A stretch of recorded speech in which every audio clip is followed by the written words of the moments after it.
is, I think, evasive by any definition. But having said that, he seems fairly in control of himself. He seems fairly well composed. And also, I think the prosecutors seem courteous and respectful. This is not what we were being told early on after the president first gave this deposition. Bob Schieffer on Capitol Hill. Stocks down 98 points as of a few moments ago. They started today down about 168. They've gotten somewhat better. Hurricane watches are up for the British Virgin Islands, Puerto Rico, the Dominican Republic, and possibly Haiti. Flojo Joyner, winner of gold medals at the Olympics, has died. Those are other headlines as we go back to the videotape. Mr. President, before we broke, we were talking about the sequencing of your conversations with Betty Curry following your deposition on Saturday, January 17th. You recall that? I do. All right.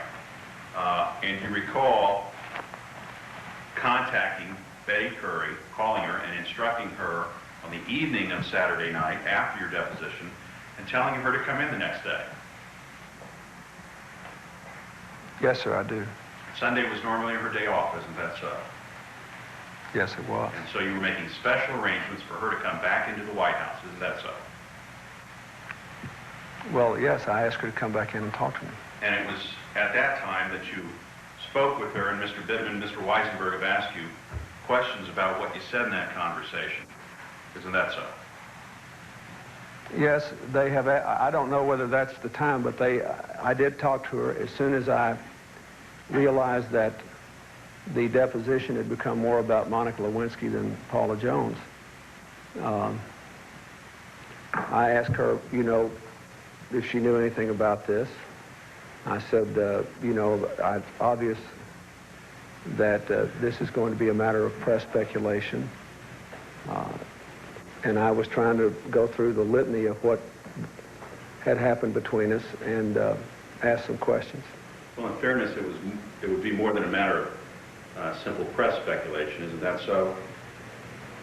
Mr. President, there was a question about whether you had testified fully, completely, and honestly on the preceding day in your deposition. Well, actually, Mr. Bennett, I didn't think about that then.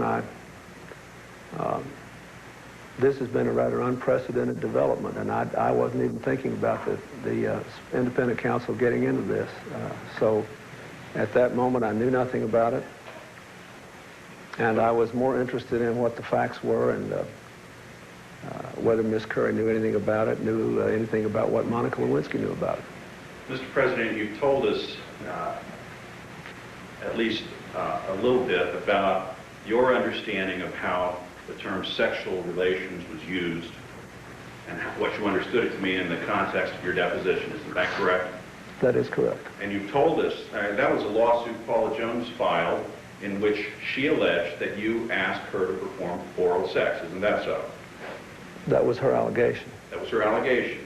And notwithstanding that that was her allegation, you testified that you understood the term sexual relations in the context of the questions you were being asked to mean something else, at least insofar as you were the recipient rather than the performer. Sir, Paula Jones' lawyers pulled out that definition, not me. And Judge Susan Weber Wright ruled on it, just as she later ruled their case had no merit in the first place, no legal merit, and dismissed it. I had nothing to do with the definition. I had nothing to do with the judge's rulings. I was simply there answering the questions they put to me under the terms of reference they imposed. Well, the grand jury would like to know, Mr. President, why it is that you think that oral sex performed on you does not fall within the definition of sexual relations as used in your deposition. Because that is, if the deponent is the person who has oral sex performed on him, then the contact is with, not with anything on that list, but with the lips of another person. It seems to me self-evident that that's what it is. And I thought it was curious. Let me remind you, sir, I read this carefully. And I thought about it. I thought about what contact meant. I thought about what intent to arouse or gratify meant. And I had to admit, under this definition, that I'd actually had sexual relations with Jennifer Flowers. Now, I would rather have taken a whipping than done that, after all the trouble I'd been through with Jennifer Flowers. And the money I knew that she had made for the story she told about this alleged 12-year affair, which we had done a great deal to disprove. So I didn't like any of this, but I had done my best to deal with it. And that's what I thought. And I think that's what most people would think reading that. Would you have been prepared to, if asked by the Jones lawyers, would you have been prepared to answer a question directly asked about oral sex performed on you by Monica Lewinsky? If the judge had required me to answer it, of course I would have answered it. And I would have answered it truthfully. By the way, do you believe that the Jones litigants had the same understanding of sexual relations that you claim you have? I don't know what their understanding was, sir.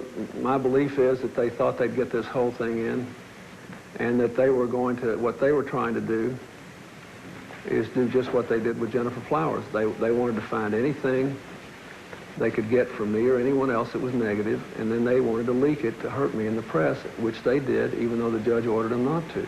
So I think their position, Mr. Bennett, you asked the question, their position was, we're going to cast the widest net we can and get as much embarrassing stuff as we can and then dump it out there and see if we can make him bleed. I think that's what they were trying to do. Don't you think, sir, that they could have done more damage to you politically or in whatever context if they had understood the definition the same way you did and asked the question directly? I don't know, sir. As I said, I didn't work with their lawyers in preparing this case. I knew the case was wrong. I knew what our evidence was. By the time of this deposition, they knew what their evidence was. Their whole strategy was, well, our lawsuit's not good, but maybe we can hurt him with the discovery. And, you know, they did some. But it didn't amount to much. And did I want, if I could, to avoid talking about Monica Lewinsky? Yes, I'd give anything in the world not to be here talking about it. I'd give anything in the world not to have to admit what I've had to admit today. But if you look at my answer in the Flowers deposition, at least you know I tried to carefully fit all my answers within the framework there, because otherwise there was no reason in the wide world for me to do anything other than make the statements I'd made about Jennifer Flowers since 1991, that I did not have a 12-year affair with her, and the following accusations she made are false. So that's all I can tell you. I can't prove anything. But you did have a great deal of anxiety in the hours and days following the end of your deposition on the 17th. Isn't that fair to say? Well, I had a little anxiety the next day, of course, because of the Drudge report. And I had an anxiety after the deposition because it was more about Monica Lewinsky than it was about Paula Jones. The specificity of the questions relating to Monica Lewinsky alarmed you. Isn't that fair to say? Yes, and it bothered me, too, that I couldn't remember the answers. It bothered me that I couldn't, as Mr. Weisenberg pointed out, it bothered me that I couldn't remember all the answers. I did the best I could, and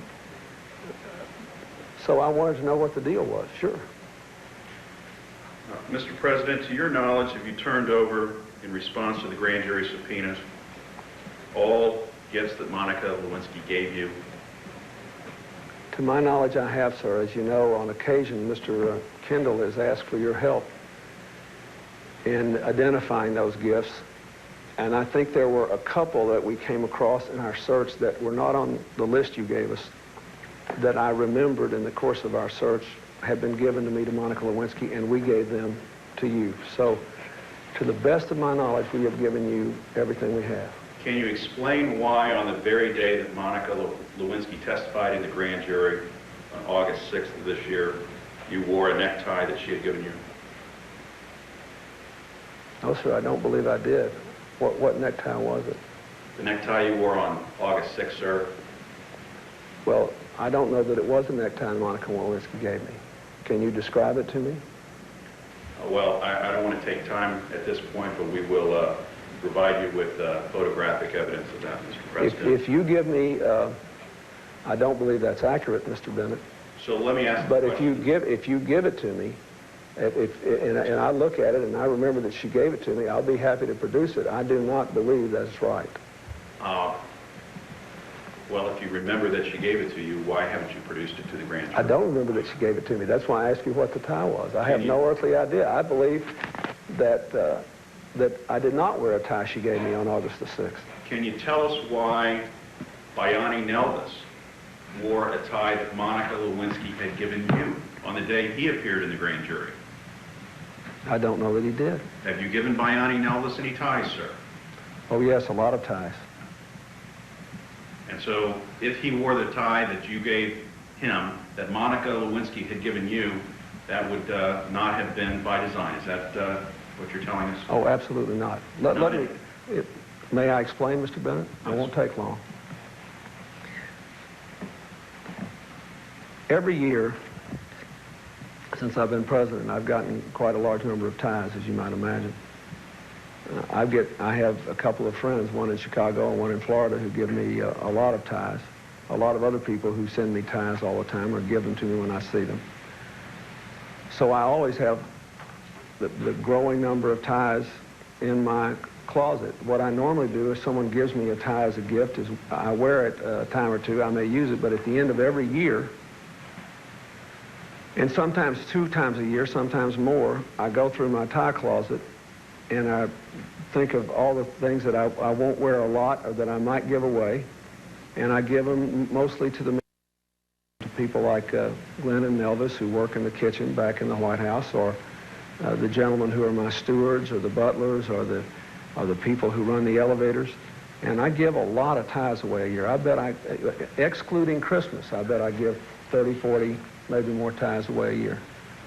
And then, of course, at Christmas a lot. So there would be nothing unusual if, in fact, Nelvis had a tie that originally had come into my tie closet from Monica Lewinsky. It wouldn't be unusual. It wouldn't be by design. And there are several other people of whom that is also true. Mr. President, I'd like to move to a different area right now. I'd like to ask you some questions about Kathleen Willey. You met Kathleen Willey during your 1992 campaign, isn't that so? Yes, sir, I did. As a matter of fact, you first saw her at a rope line at the Richmond, Virginia airport on October 13, 1992. Is that not correct? I don't believe that is correct. When did you first meet her, sir? Well, let me ask you this. When was the debate in Richmond? I believe it was October 13, 1992, sir. Well, I believe that I had met her, before then, because Governor Wilder, I believe that was his last year's governor. I think that's right. 92, 93. I believe that I met her in connection with her involvement with Governor Wilder. And I have the impression, it's kind of a vague number, but I have the impression that I'd met her once before, at least once before I came to that Richmond debate. Now, I'm not sure of that. Well, at least if you had met her before. But I am quite sure she was at the Richmond debate, and I did not meet her there. I'm quite sure of that. Mr. President, you've seen television footage of you standing on a rope line with Donald Byer, Lieutenant Governor Donald Byer, asking Mr. Byer for the name of Kathleen Willey. You've seen that footage, haven't you? I don't know that I've seen it, but I am aware that it exists. All right. And you can see him, you can read his lips, he's saying the name Kathleen Willey in response to a question from you. Isn't that so? That's what I've heard. And as a matter of fact, you sent Nancy Hernreich, who was present on that day, to go get her telephone number, didn't you, sir? I don't believe so. You don't believe so? Well, let me say this. If that is true, then I'm quite certain that I had met her before. I would never call someone out of the blue that I saw on a rope line and send Nancy Hernreich to get her number to do it. Even if you were just learning her name for the first time? That's correct. I'm not so sure that I didn't ask Don Byer if he was on the rope line with me who she was because I thought I had seen her before, or I knew I'd seen her before.